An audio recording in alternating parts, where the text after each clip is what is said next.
Well, the whole Grand Canyon thing is bananas. Like, there's areas of the Grand Canyon you cannot explore. You cannot go. You cannot fly over. Right. And you can't fly under the rim. Yet when you go to those bad places, suddenly a white plane flies over under the rim, black helicopters show up. I showed on my episode. I show the black helicopters showing up. Like, they do show. Yeah. Like they are protecting something. Something. It's not as simple as this is a dangerous area, because you can go to any dangerous area. You go just to the normal tourist area. It's like, be careful. People fall. 2 people a year fall. Yeah, someone fell recently. They did? Yeah, an influencer. Of course, taking a selfie. But the Grand Canyon, there's been these crazy stories of people finding these like Egyptian, these caverns with like Egyptian artwork and hieroglyphics and these stories of artifacts that have been removed from there. So the story is, it shows up, I believe, in like the Phoenix Gazette. It's 1903 or so. And the explorer is G.E. Kincaid, and he's going down. He's looking for gold deposits or whatever. This is just before Teddy Roosevelt made the Grand Canyon a preserve. He was a naturalist. So he finds these steps that are clearly man-made. He follows the steps up, and there's a cave, and he goes in there, and he describes hieroglyphics that look Egyptian but are not quite. He finds a statue that he describes as like Buddha-like, not Egyptian, not human, but sort of like Buddha, and all these weapons, shields, gold, all sorts of stuff. He keeps going. He finds a deserted city in the caves, and all these tunnels and caverns go everywhere, and he's trying to map everything. He comes out, and he goes back to town, and he gathers together a group that we're going to go find this stuff again. And people are excited about it. And a couple of weeks go by, and everyone's gathered to go on the expedition. He never shows. The expedition goes nowhere, and that's really the last we've heard of it. Really? And is there any photographs or anything? No. There never is of this stuff. Right. Just descriptions? Just a great story. Well, the great part of the story is the fact that you actually can't go there. And the idea that there's an area where the military is protecting people from being foolish, that doesn't make any sense. Nobody asks why. Right. Like, nobody asks why. It really bothers me about that story and all of these, whether it's disclosure or whatever. I don't hear anyone asking why. Well, they won't let us. Well, who's they? Right. Someone's in charge of stuff that's not the president, right, or Congress. So who is it? So, is it possible there's some sort of a government installation down there somewhere? It's all going to be woo-woo conspiracy stuff, or it's real. Or G.E. Kincaid found something and someone got to him. But if G.E. Kincaid found something, why would they want to hide some ancient civilization discovery, particularly in the early 1900s? Like, why? For what reason? I don't know why Graham Hancock is marginalized now. Right, but that wouldn't you think that there's like less of a grip on that stuff in the 1900s, early 1900s? I would think so. Yeah. So my guess would be treasure and money. That would be my guess. Is it shows up in the paper, the government goes down there like, there's a lot of stuff down here. Let's grab it, send it to the Smithsonian, who keeps 99% of the stuff under wraps. They have, a billion items that nobody can see, and then that's the end of it. Yeah, but what the fuck? Which I would love to know the official reason. See if you can Google. Is there an official reason why you're not allowed to go to certain areas of the Grand Canyon? They use a VPN there, brother. The story, I was looking at an article about the original article, and it says that the 2 guys mentioned might not have even existed. Right. There's no evidence of them. G.E. Kincaid? And another guy named S.A. Jordan. Oh, so it might be just a story that someone printed?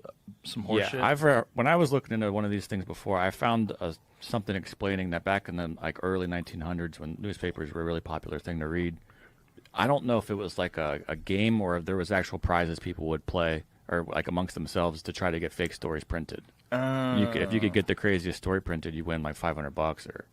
I might be wrong, but I think Jordan was connected to the Smithsonian, at least according to the story. I pulled this from the Smithsonian Debunk, which, I mean, obviously they would if this is the way we're going to go with it, but them debunking this, and they gave 2 links, one to the original 1909 article and one to a 2008 update, and that's where I was pulling that from. I don't trust the Smithsonian. They're exempt from all kinds of stuff. Yeah? Well, like there's a law passed not too long ago that if you have Native American artifacts that are important to that culture, especially burial artifacts, they must be returned. Unless you're the Smithsonian, then They're allowed to hold on to then them? you can make a case that you don't have to give it back. How do they have so much power? It's a government agency. Smithsonian is a government. Oh, I didn't even know. I thought it was a private agency. So there's no official story as to why this area of the Grand Canyon is off limits. For your safety, The is all forbidden I, zone, they call it. yeah, that's all I can find. That's I'm looking fucking into weird. that. That's fucking weird. That this story comes from the very area that's forbidden. That's fucking weird. I think What are the odds? I know? don't believe in coincidences, so a lot of these stories come from places you just can't go. Has anybody tried to hike in? All the time, wear or camo? raft in Yeah, did they get busted? and busted, yeah, and arrested. Really? You could find Fuck, you could man. find online. I wish I knew the names of a team that went up there. That's who found the black helicopters, and I used them in the video, and I credit them so you can find their videos. They're up there for an hour and a half, trying to find stuff. And what they found up in that forbidden zone is anchored into the ground a giant hook, Right. or like a loop. Yeah. Like, I what saw would that. you use that for? And that would be to rappel down. That's the only reason that would be there. There's no explanation for what is this. They also found artifacts from that era, from the early 1900s, artifacts that people were there. So it's possible that they rappelled that, like they might have been standing right above that entrance. And there are reverse angles of that rock face that look a little weird. It could be pareidolia, but What's pareidolia? pareidolia is the mind's ability to see objects in random noise. You know, it's something we evolved to, to see predators in the forest. That's why if you see a cloud that looks like an Abraham Lincoln, Right. it's not Abraham Lincoln. It's pareidolia. But debunkers will always fall on pareidolia. So like the real believers, they hate that word. God, that would be. Imagine. Everything would have to be rewritten. If they found some evidence of a lost civilization with no connection to any known civilization that was advanced, that was living in the Grand Canyon. Did you ever think about going? To the Grand Canyon? To go and just be an outlaw and go see? How would you get in, though? I mean, if they have black helicopters and they're scanning the sky or scanning the ground with some sort of a drone or a plane, how many of these crashed crafts do you estimate there are that human beings have recovered? More than 10. More than 10. More than 10. How many of them are in possession of people in the United States? I meant more than 10 in possession of the United States. What about worldwide? Worldwide, Do we have any data on that? we have data, but it's classified. There's no way to really talk about it. But so there's more, though. You could safely say it's not just the ones in the United States. Not just the ones in the United States, and these. Are they equally distributed? I actually I don't know for sure in terms of data. I mean, we have our best data, of course, on our own retrievals. But more It's than hard to 10 say. retrieved in the United States. More than 10 retrievals. What is your take yeah. on Bob Lazar? Well, we looked into the Bob Lazar story, and but only from a certain relatively superficial level. Looked at we found out what his clearance levels supposedly were, and so on, which came back saying it was not high enough to be doing what he says he was doing. On the other hand, it may just simply be, it was better than that, but we didn't have the access to see that. So when I hear his physics descriptions, it's a puzzle. It seems not exactly as I would anticipate might be the technology behind the craft, but I can't absolutely write him off. So it's an enigma, and I don't have any hard data to prove one way or the other. So it's I know you've talked to him. And, Yeah. It's a fascinating puzzle. It is a fascinating puzzle. Because that would be the place, S4 would be the place where they would do that kind of work. I mean, if you wanted to do something like that in complete privacy and secrecy, you do it in the middle of the Nevada desert, very protected. That's true. Right. Outside of Area 51.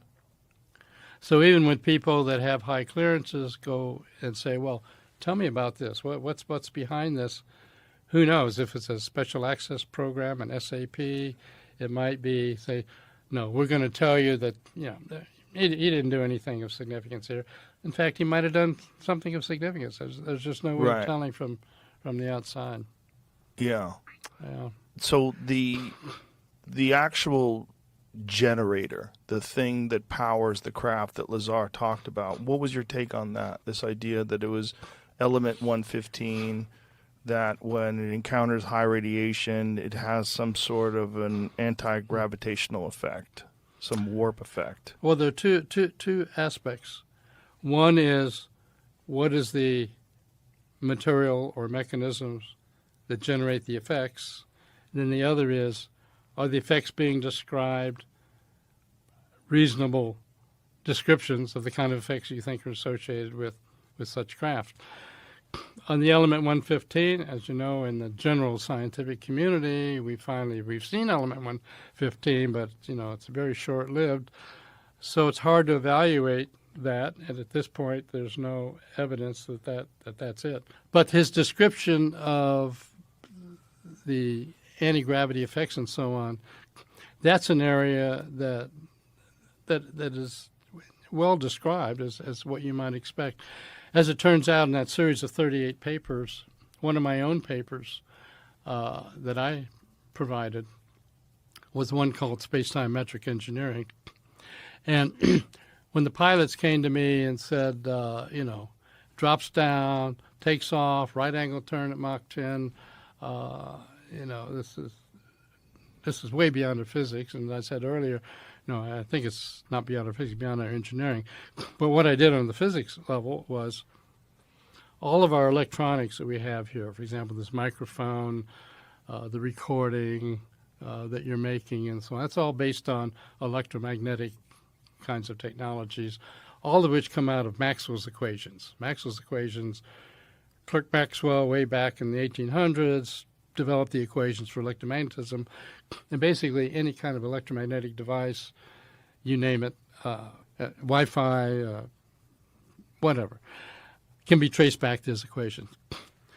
So what I said to myself was, okay, we have these apparent craft operating with this unbelievable kinds of activity. Is there any way to account for that in our physics? Well, it turns out. So what I did, I took a sheet of paper, and the left-hand side of the paper, I wrote down all the weird effects that have been claimed. Right angle turn at Mach 10. I got close to the craft, and suddenly it wasn't the same size as it seemed to be when I was further away. It was a certain color, but when I got close to it, it was a different color. All these weird things. To me, the weirder the better, because if somebody was just making up a BS story, they want it to sound rational. So you don't come up with things like, well, I got in the craft, 5 minutes went by, I came out, and 2 hours had gone by. I mean, you're just not going to make that up. Then on the right-hand side of the piece of paper, I said, okay, we have Einstein's equations in general relativity, and we use them to talk about black hole mergers or neutron star mergers or whatever. And all these things are massively energetic events. Suppose I could engineer Einstein's equations the way we engineer Maxwell's equations for electromagnetic effects. What would I expect to see?